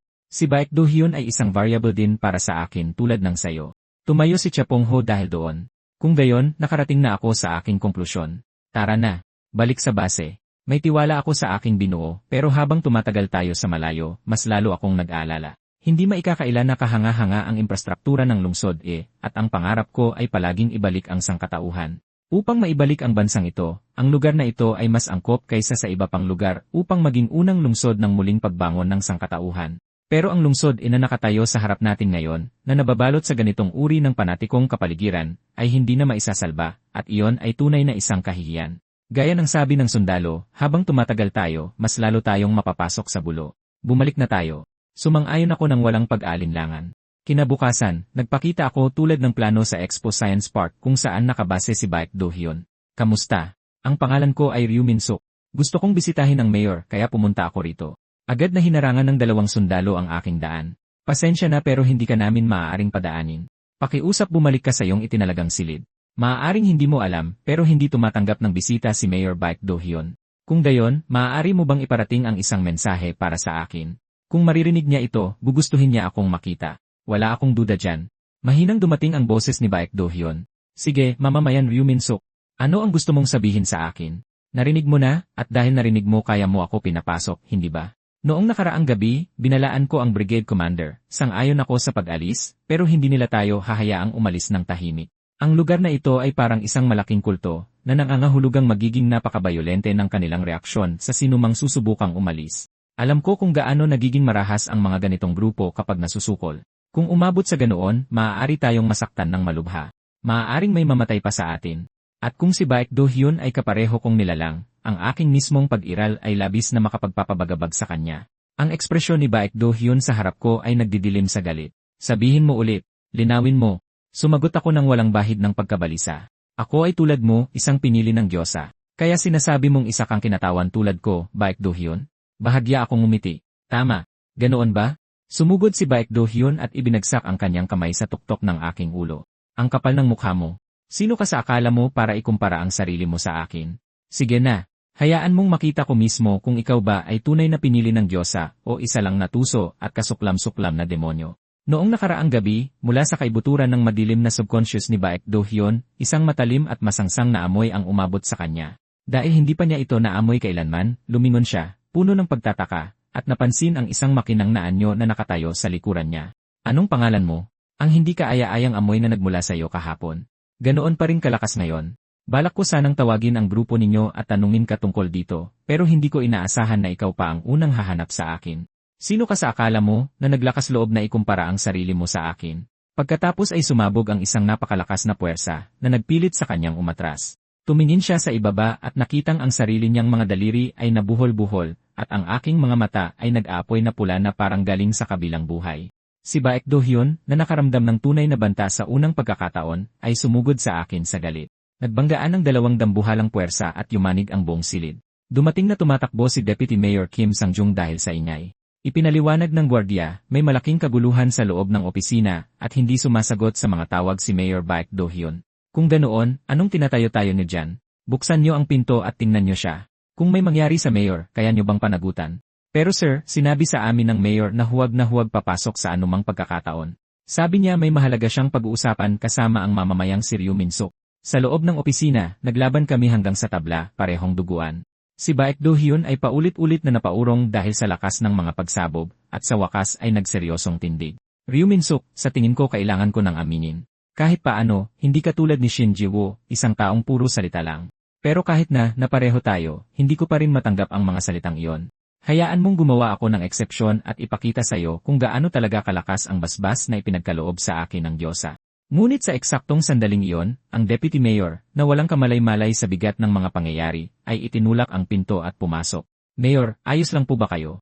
Anong nangyari sa damit ninyo? At ano naman ang nangyari sa opisina na ito? Mabilis na nagpalusot si Baek Do-hyun. Medyo uminit lang siguro ang usapan namin. Pasensya na sa abala, Deputy Mayor, pero mukhang hindi mo narinig ang tanong ko. Bakit ka pumasok, Deputy Mayor? Ako, si Baek Do-hyun, ay nilinaw na walang sinumang papasok. At sa sandaling iyon, lumuhod ako sa harap ni Baek Do-hyun. Tingin ko po ay hindi niyo ako naintindihan.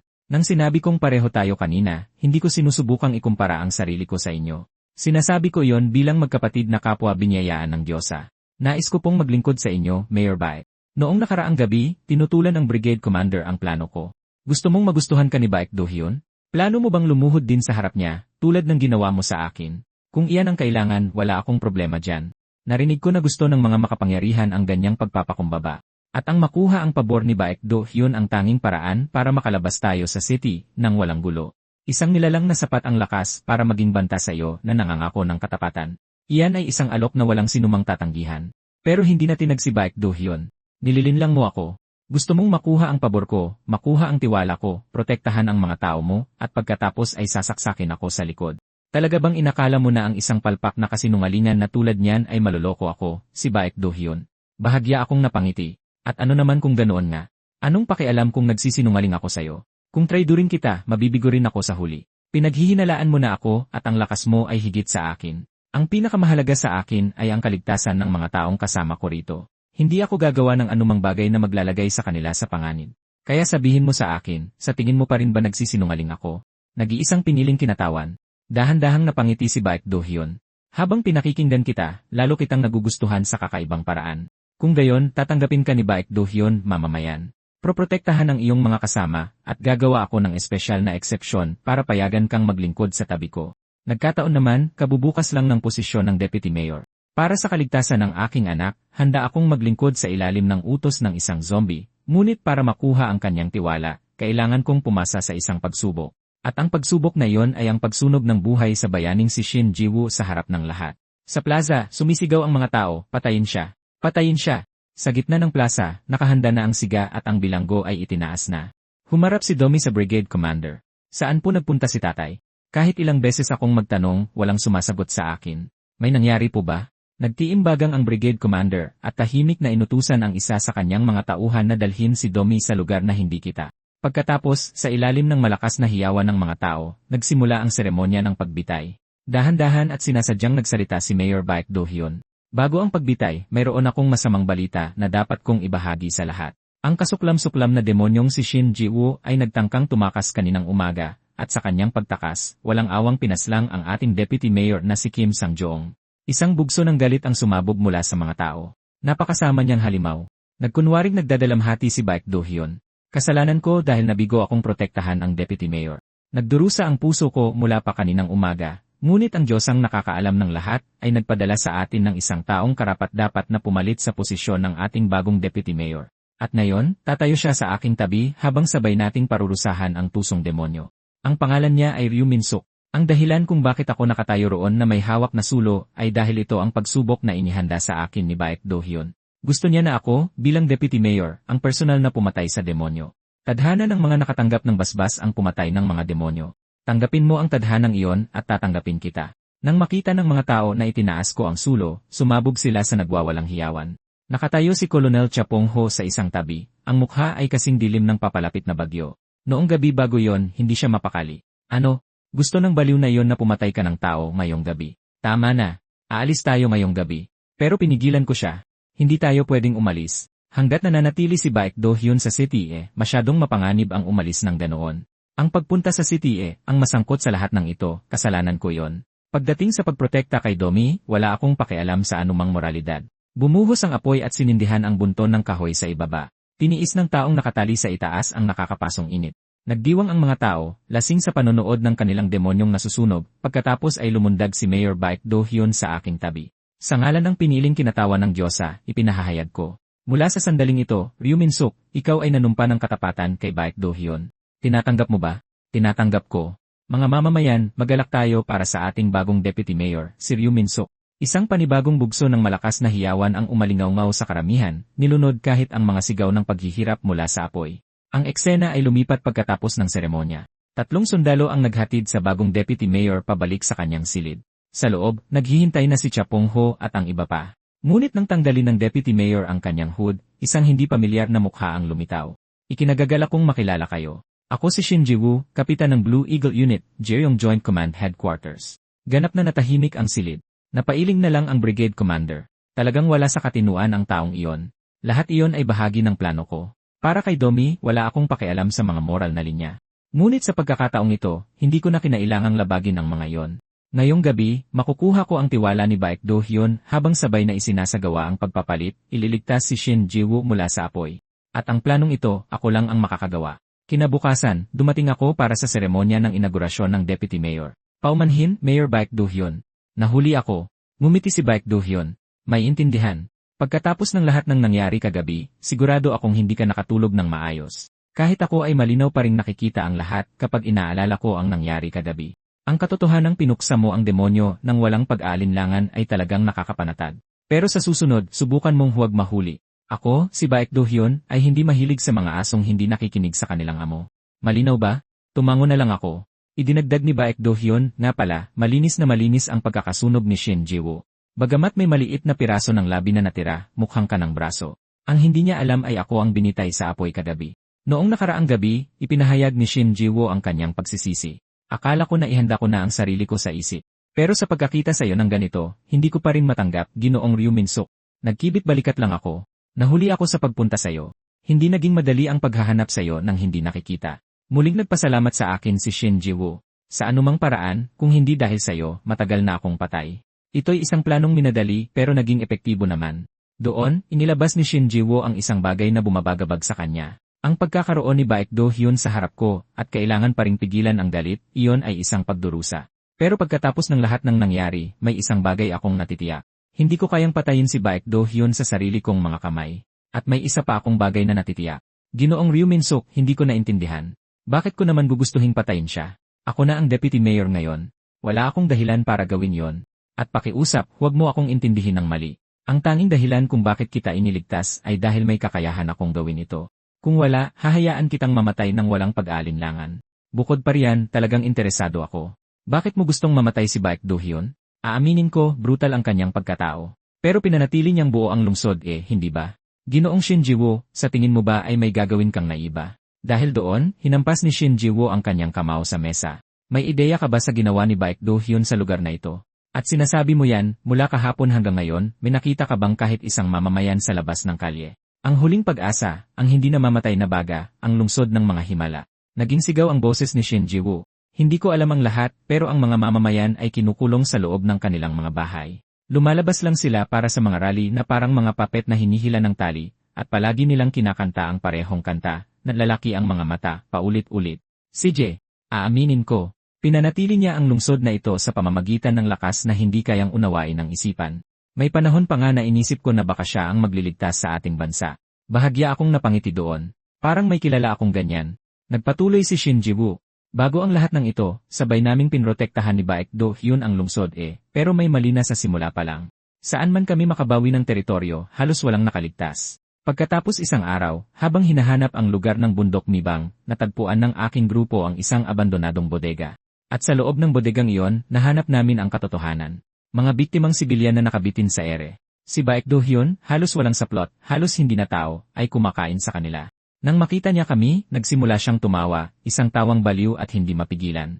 At para patahimikin kami, tinangka niya kaming patayin lahat. Kaya nakikiusap ako sa iyo, Ginoong Ryu Min-suk, ikaw lang ang makakapagbalik sa lungsod na ito sa dati nitong kalagayan. Hindi nagbago ang ekspresyon ko. Magkukunwari akong wala akong narinig. Tumalikod ako at lumabas, hindi pinapansin ang pagtawag niya sa akin. Sa lungsod hanggat kinakalaban ko ang kagustuhan ni Baek Do-hyun, hindi masisiguro ang kaligtasan ng anak ko. Hindi ako bayani. Isa lang akong ama na gustong mabuhay kasama ang kanyang anak. Domi, kailan ka pumasok? Narinig mo ba ang sinabi ni Papa? Umiling siya. Wala ni isang salita. Kung gayon, magpahinga ka na, Domi. Sa sandaling iyon, tinawag ako muli ni Shin Ji-woo. Ginoong Ryu Min-suk, naniniwala ka ba talagang wala kang kinalaman kay Baek Do-hyun?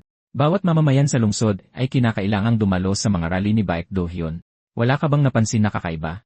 Sa lahat ng mga mamamayang iyon, bakit walang mga dalaga? Sa mismong sandaling iyon, sa loob ng opisina ng mayor, nang makumpirma kong ligtas nang nakaalis ang lahat ng miyembro ng expedition team, isang matinding pagnanasang pumatay ang dumaloy sa aking mga kamay. Sumugod ako at hinampas si Baek Do-hyun mula sa likod, isang bagsak, at tumama ang kanyang ulo sa sahig. Samantala, ang expedition team ng lungsod, na pinamumunuan ni Cha Pong-ho ay nakalabas ng lungsod nang walang anumang insidente. Hindi naglakas loob ang mga armadong gwardiya na suwayin ang utos ng deputy mayor. Hindi naiwasan ng isa sa mga sundalo na magreklamo. Medyo sobra naman na naging deputy mayor si Ryu Min-suk. Marami namang ibang paraan para makatakas. Ipinagtanggol naman ng isa pang sundalo ang desisyon. Ang paraang ginamit natin ang may pinakamataas na tsansang magtagumpay. Yung taong yon, basta ligtas ang anak niya, wala siyang pakialam sa mangyayari sa kanya. Sa puntong iyon, tinawag ni Brigade Commander Chao Bong-ho si Domi. Binibini, nag-aalala ka ba sa tatay mo? Sinabi na sayo ni Min-suk. Babalik siya agad kapag tapos na siya. Tahimik na nababagabag ang ekspresyon ni Domi. Hindi ako nag-aalala. Medyo tanga si tatay. Palagi na lang siya ang nasasaktan. Hindi naman niya kasalanan, pero palagi siyang nauunang humingi ng tawad. Dati, kinainisan ko yan sa kanya. Pero may isang beses na binubuli ako at dumating si tatay. At parang naging ibang tao siya. Iyon ang unang beses sa buong buhay ko na nakita ko siyang ganoon kagalit. Tapos kagabi lang, nakita ko ulit yon. Yung parehong tingin sa mukha niya tulad noon. Hindi ko na itatanong kung anong nangyari. Gusto ko lang malaman ng isang bagay. Tatay, babalik naman siya ng ligtas, di ba? Bahagyang tinapik ng brigade commander ang kanyang ulo. Paanong hindi siya babalik? Kung may anak na tulad mo na naghihintay dito para sa kanya. Naglihim ako sa iyo sa lahat ng oras na ito at alam kong masakit yon, pero ito ang maipapangako ko, babalik si Min-suk bago mo pamamalayan. Gayunpaman, basang-basa na sa pawis ang palad ni Cha Pong-ho. Min-suk, hindi ko pagdududahan ang lakas mo, pero mag-ingat ka. Hindi dapat baliwalain si Baek Do-hyun. Pabalik sa opisina, ang pugot na katawan ni Baek Do-hyun ay bumulusok diretsyo sa akin. Inihanda ko ang sarili ko at nanatiling matatag laban sa pag-atake. Walang magawa kundi hayaan si Baek Do na kunin ang sarili niyang ulo. Naglalabas ng matinding pagnanasang pumatay ang halimaw sa harap ko. Bakit? Nagtiwala ako sa iyo, Ryu Min-suk, at ganito mo ako babayaran. Nagkakamali ka. Hindi ako kailanman pumanig sa iyo. Kahit isang saglit. Sa nakakabulag na bilis, muling humataw ang kamay ko patungo sa bungo. Sinalag ito ni Baek Do-hyun at mumiti ng may paghamak. Isipin na ang isang pinili ng Diyosa ay babagsak ng ganito, magiging isang demonyong tulad nito. Nakakalungkot talaga. Nakalimutan mo na ba? Kayang supilin ng kapangyarihan ko ang sayo. Hindi mo ako matatalo. Pero sa sumunod na segundo, bumingkong at pumilipit ang braso niya sa lakas ng suntok ko. Pagkatapos ay hindi ko siya binigyan ng awa, isang walang awang bugbog. Ang katawan ni Baek Do-hyun ay tumilapon na parang bala ng kanyon. Nang mawala ang alikabok, wasak na wasak ang kalahati ng katawan niya. Hindi ko siya binigyan ng pagkakataong huminga. Sinugod ko ulit siya na parang isang bagay mula sa bangungot. Ang sobrang bilis nito ay nagdulot ng tunay na takot kay Baek Do-hyun. Nagmamadali siyang umatras, teka. Hindi pa ako lubusang nakakabawi. Ngunit ang isa sa kanyang mga binti ay natanggal na. Impossible ito. Noong huli tayong naglaban, halos hindi mo man lang mabaluktot ang mga daliri ko. Paanong naging ganito kakalakas sa napakaikling panahon? Ang hindi niya alam ay noong huli, sinasadya kong magpigil. Pero sa pagkakataong ito, para sa aking pinakamamahal na anak, mayroon lamang isang paraan para matapos ito. Dito mismo, ngayon din, tatapusin kita Baek Do-hyun. Nang makita ang kamatayang papalapit sa kanya, nataranta si Baek Do-hyun at nagsimulang magmakaawa. Pagkatapos ay biglang pumasok ang isang grupo ng mga sundalo sa pinakamasamang posibleng sandali. At sa saglit na pagkalito na yon, naiwasan ni Baek Do-hyun ang suntok. Deputy Mayor, anong ginagawa ninyo? Mayor Baek Do-hyun, ayos lang po ba kayo? Bago pa man matapos ang mga salita, hinawakan na ni Baek Do-hyun ang ulo ng dalawang sundalo. Pagkatapos ay ibinuka niya ng malaki ang kanyang panga. Sumugod ako para pigilan siya at tumilapon ako paatras dahil sa isang malakas na puwersa. Halos hindi ko na ibalik ang balance ko pagkatapos ng pagsabog. Nang tuminala ako, itinigil na ni Baek Do ang lahat ng pagkukunwari. Ang karimari-marim na tunay na mukha ng zombie na siya ay nalantad. Kalokohan ito. Pinatuloy kita. Ginawa kitang isang tao mula sa wala, at ngayon ay may lakas ka ng loob na sabihing tatapusin mo ako. Kung gayon, subukan mo. Akong si Baek Do-hyun ay ipapakita sa iyo kung gaano ako kamahal ng Diyosa. Bago ang outbreak, si Baek Do-hyun ay leader ng isang kultong relihiyoso. Ang kanyang pangalan ay may kahulugang dalisay, matuwid, matalino, at mapagkawang gawa. Idineklara niya ang kanyang sarili na isang Diyos, isang nilalang na walang katulad, makapangyarihan sa lahat, at higit sa lahat ng bagay. Sambahin niyo ako. Sundin niyo ako. Akong si Baek Do-hyun ang magliligtas sa inyong lahat. Ngunit nang dumating ang outbreak, agad siyang gumuho. Desperadong kinalampag ng kanyang mga tagasunod ang kanyang pinto. Baek Do-hyun, nawala na sa katinuan ang mga tao sa labas. Magulo. Ito na ba ang katapusan na iyong ipinropesya? Kung gayon, pakiusap iligtas mo kami. Nang walang sumagot, sinira nila ang pinto at natagpuan ang dakilang leader ng kulto na si Baek Do na nagmamadaling naglalagay ng pera sa isang bag. Binaliwala ang mga natigilang mukha ng kanyang mga tagasunod, tumakbo siya papalabas. Nagnanakaw ng pondo si Baek Do-hyun. Tumataka siya. Pigilan niyo siya. Bitawan niyo ako. Ako si Baek Do-hyun. Gaano man siya sumigaw, wala nang may pakialam. Napagdesisyonan ng kanyang mga dating tagasunod na sunugin siya ng buhay. Galit na galit ang Diyos. Ang puso ng pinuno ng kulto na si Baek Do-hyun ay kinuha ng isang demonyo. Galit na galit ang Diyos ang dragon sa kanyang kasamaan. Dapat nating dukutin ang kanyang mga mapanlinlang na mata at sunugin ang kanyang maruming katawan hanggang maging abo para mapawi ang galit ng Diyosa. Sa gitna ng apoy, humagulgol si Baek Do-hyun. Pakiusap, iligtas niyo ako. Nakakapaso. Wala bang tutulong sa akin? At nang mawala na ang lahat ng pag-asa, isang ginintuang liwanag mula sa Diyosa ang sumambulat. Napahinto ang lahat sa nakakabulag na liwanag. Pagkatapos ay lumabas si Baek Do-hyun mula sa apoy, nag-aalab na pula ang kanyang mga mata, at ang kanyang anyo ay nakakatakot na hindi masukat. Ako, si Baek Do-hyun, ang napili, pinagpala ng mga Diyos na kayang gawin ang lahat. Ngayon, ang Baek Do-hyun sa harap ko ay bahagyang ibinaba ang kanyang katawan, at sa isang iglap, ang kanyang kamay na kulay dugo ay nasa mukha ko na. Parehong tumaas ng ilang antas ang bilis at lakas niya. Wala akong magawa kundi umiwas, ngunit ang bilis niya ay higit pa sa akin ngayon. Wala nang matatakbuhan. Malakas ang tama noon. Hindi tumigil ni isang segundo ang pag-atake ni Baek Do-hyun. Nag-iwan ng malaking butas sa lupa sa ilalim namin ang napakalakas na puwersa. Dahil hindi makaiwas, tumanggap ako ng isa pang direktang suntok. Gumulong ako ng malakas sa sahig bago halos huminto. Nang makita akong nakahandusay, hindi napigilan ni Baek Do-hyun nang umisi. Iyan na lang ba ang kaya mo? Akala mo ba talaga na ang kakarampot na lakas na yan ay makakalaban sa pag-ibig na ipinagkaloob sa akin? Bigo ako sa'yo, Ryu Min-seok. Ganoon pala. Ngayon ko lang naintindihan kung bakit nagpadala ang Diyosa ng isang demonyong tulad mo sa harap ko. Para mahatulan kita sa kasalanan ng pag-insulto sa biyaya ng Diyosa.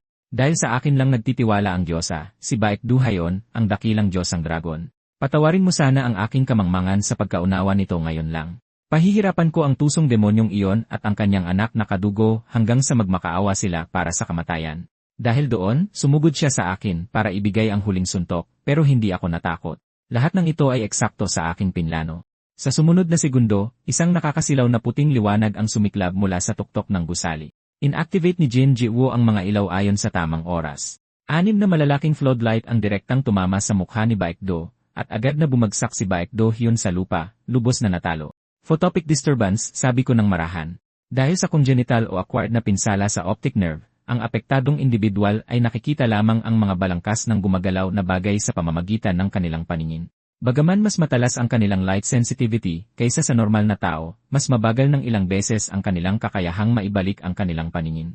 Para sa isang taong tulad nito, ang pinakamalaking panganib ay ang matinding liwanag. Bulag at nagwawala, si Baekdo Hyun ay humampas ng walang direksyon. Huwag mo na akong sermunan. Isara mo ang bibig mo at lumabas ka rito para maabot kita. Nagsimula ng maapektuhan ng matinding liwanag ang kanyang nervous system na naging dahilan para mawala ito sa kontrol. Ang isang nervous system na lampas sa limitasyon ng tao ay nangangahulugang ang kanyang pagdurusa ay dumarami bawat segundo. Kalmado akong lumabas at tumayo sa harap niya. Dahil naka-activate ang iyong blessing mode, bawat nerve sa iyong katawan ay ganap na nagkakagulo ngayon. Hindi ba? Nabasag sa takot ang boses ni Baekdo Hyun. Pinlano mo ito mula pa sa simula, hindi ba?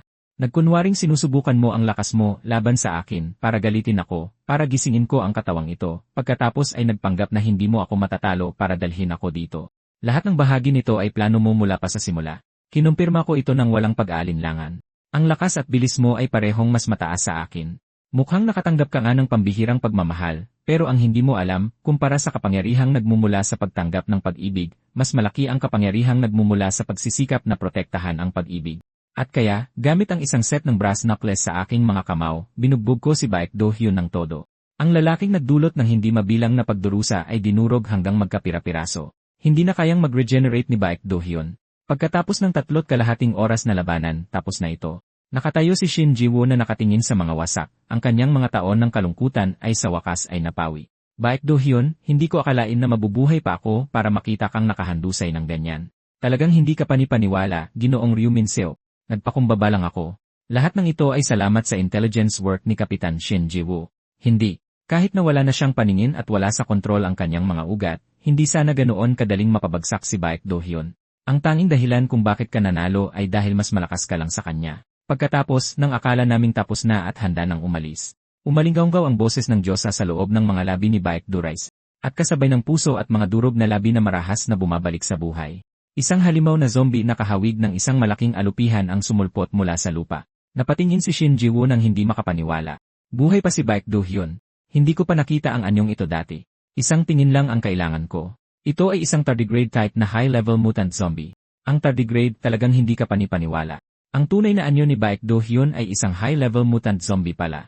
Walang oras para mag-atubili. Hinawakan ko si Shin Ji-woo at tumakbo kami. Kung ito ay talagang isang tardigrade, mayroon pa itong isang katangian na dapat isaalang-alang. Sa sumunod na segundo, nagsimulang lumaki at umunat pataas ang katawan ng tardigrade, lumalaki na parang isang puno na tumutubo patungo sa kalangitan. Samantala, pabalik sa seremonya ng inaugurasyon ng Deputy Mayor, ilang oras na ang lumipas nang walang palatandaan ng sinuman. Narinig ng mga gwardiya ang malalakas na tunog mula sa loob ngunit hindi nangahas na lumabas para mag-imbestiga. Ang sinapit ng nakaraang Deputy Mayor ay nag-iwan sa kanila ng matinding takot. Ngunit pagkatapos ng mahigit 3 oras, hindi nila maiwasang mag-alala. Pagkatapos ay sumabog ang malaking katawan ng tardigrade sa buong gusali, isang silhouette na parang haligi ng langit na may mga hanay ng matutulis na pangil. Ang Expo Tower, guguho na ba? Anong halimaw iyon? Nagsitakbuhan ang mga tao sa gitna ng sigawan at kabuluhan. Ano ba ang nangyayari? Ang halimaw na yon ay nasa Expo Tower kung saan nakabase si Mayor Baekdo Hyun, hindi ba? Mayor Baekdo Hyun, nasaan siya? Habang lahat ay tumatakas sa takot, itinaas ni Shin Ji-woo ang kanyang flamethrower at itinutok ito sa zombie. Nandito lang ako, Baekdo Hyun. Gaya ng inaasahan, agad na naakit si Baekdo Hyun dito, ibinuka ang malalaking panga nito at sumugod kay Shin Ji-woo. Kumuha si Shin Ji-woo ng lubid at lumayo, pagkatapos ay sumakay sa naghihintay na motorsiklo at humarurot ng buong bilis. Naalala niya ang sinabi ko sa kanya ilang sandali lang ang nakalipas. Ang balat ng tardigrade ay mas matibay pa sa high tensile steel, at habang mas malakas ang pagpalo mo dito, mas lalong tumitibay ang istruktura nito. Gayunpaman, habang halos hindi mapasok ang panlabas nito, ang mga panloob na organo nito ay nakakagulat na marupok. Sinunod ni Shin Ji-woo ang napagkasunduang plano, inakit si Baekdo Hyun sa rutang aming binalangkas hanggang sa tuluyan siyang huminto sa harap ng itinalagang gusali. At naroon ako, hawak na ang chainsaw, naghihintay. Sa sandaling bumuka ng malaki ang halimaw, pinaharurot ko ang chainsaw. At sa eksaktong tamang sandali, tumalon ako papasok. Sa isang iglap lang, pinunit ng chainsaw pataas ang nilalang mula sa loob palabas. Ibinuhos ko ang lahat ng lakas ko dito. Bumulwak ang dugo mula sa zombie na parang baha. Ang nilalang, na may habang dose-dose ng metro, ay nagsimulang mahati mula sa ulo pababa. Isang matinis at nakakapangilabot na tunog ang umalingaw-ngaw kasabay ng agaw buhay nitong sigaw, at ang katawan ay nahati sa dalawang malalaking bahagi. Bigla akong lumabas mula sa loob ng zombie na parang isinugo mula sa itaas. Natigilan ang lahat sa nakita, kasama na si Domi. At nang sa wakas ay sumabog si Baek Do-hyun sa maliliit na piraso, idineklara ang city na nabawi na mula sa mga zombie, ngunit hindi pa nakakabawi ang mga mamamayan sa kanilang pagkabigla. Saan napunta si Mayor Baek Do-hyun? Ano ang nangyari, at ano ang halimaw na yon? Gumuho ang gusaling kinaroroonan ni Mayor Baek Do-hyun. Napatay ba ang mayor? Maaari bang may magpaliwanag? Nagsimulang sumigaw ang mga tao. Mayor, nandyan ka ba? Mayor Baek Do-hyun, pakiusap, huwag mo kaming iwan. Bilang tugon sa kanilang tawag, isang halos hindi marinig na tunog ang nagmula sa mga labi ni Baek Do-hyun. Naririnig mo ba sila? Naririnig mo ba kung ano ang kahulugan ko sa kanila? Kahit ako ay nagulat. Buhay ka pa. Talagang napakatigas ng ulo mo. Hindi ako mamamatay. Kahit mabulok ang katawang ito, hanggat sinasamba ako ng bawat tao sa lungsod, mananatili akong buhay sa loob nito. Bumaba ako at itinapak ang aking paa sa kung ano ang natira sa kanya. Hanggang sa huli, ganito ka pa rin kahangal, nakalimutan mo na ba? May isang tao sa buong city na hindi yumuyukod sa'yo. Bago pa man matapos ang mga salita, isang video ng mga pagpatay ni Baek Do-hyun ang nagsimulang umere sa malaking screen. Tumama ito sa mga tao na parang isang maso. Gumuho ang buong mundo nila. Totoo ba ito? Hindi maaaring tama yan. Impossible ito. Ganitong klase pala ng halimaw si Mayor Baek Do-hyun? Teka, yung nasa itaas, yung sundalong tumalo sa nilalang na yon, hindi ba't si Shin Ji-woo yan? Pero hindi ba sinunog ng buhay si Shin Ji-woo kagabi? Sunod-sunod na imposibleng revelasyon. Masyadong marami ito para matanggap ng mga mamamayan. Tapos umalingaw-ngaw ang boses ni Shin Ji-woo, mabagsik, malinaw, at walang bahid ng pagdududa. Ito ang lahat ng kabaligtaran ni Baek Do-hyun. At habang nauunawaan na nila ang lahat, nagsimulang itaas ng mga mamamayan ang kanilang mga kamay isa-isa. Mga kamao ang itinaas sa ere sa gitna ng mga tao, habang sila'y nagsisigawan sa tuwa. Sa wakas ay tunay ng malaya ang city at binitiwan ko ang aking huling salita sa natitira kay Baek Do-hyun. Baek Do-hyun, magsisimulang muli ang city. Walang makakaalala sa iyo, ni isang tao, dahil ang pagkontrol sa kalooban ng mga tao ay hindi kailanman matutumbasan ang lakas ng pagprotekta nito. Manood ka mula sa impyerno at tingnan mo mismo. Pagkatapos, binaliwala ko ang kanyang galit na sigaw, at dinurog ko siya sa ilalim ng aking paa hanggang sa wala nang natira. Nang makumpirmang patay na si Baek Do-hyun, nagsimulang bumangon muli ang city. Nananatili pa rin ang kanyang anino sa mga sulok ng lungsod, ngunit bumabalik na ang lahat sa dati. Hanggat sinusunod ng lungsod ang pamumuno ni Shin Ji-woo, muli nitong mahahanap ang pag-asa. Bumalik si Colonel Chapong Ho ng bahagyang huli sa plano, ngunit nanatiling matatag ang brigada laban sa bawat pag-atake ng zombie. Habang naghihintay, nagtipon ang lahat sa training ground. Simula ngayon, magsisimula na ang malakihang mobilisasyon ng ating brigada. Nakatayo akong nakatingin sa puno ng pag-asang kalangitan sa gabi, at sa unang pagkakataon sa mahabang panahon, napangiti ako. Hindi naging madali ang daan, pero nagawa ko. Ang minamahal kong anak at ako ay sa wakas nakahanap na ng tahanan sa city. Pero pagkatapos ng lahat ng nangyari, hinarap ko ang isang hindi komportableng katotohanan. Sa buhay na ito, gaano man katibay ang kanlungan, hanggat may mga zombie pa sa mundo, hindi kailanman magiging ganap na ligtas ang kinabukasan ni Domi. Kaya mayroon lamang 100 pasulong. Maghintay lang kayo. Lahat ng nagbabanta sa aking anak ay lilipulin. Lahat-lahat. Gamit ang city bilang aking base, hahanapin at sisirain ko ang bawat zombie na natitira sa buong bansang ito. Hindi nagtagal, sa isang dam sa isa sa mga distrito ng city, habang nanonood sa takot ang mga mamamayan, isang dambuhalang nilalang ang lumitaw mula sa tubig, ang mga pulang mata nito ay kumikinang sa dilim.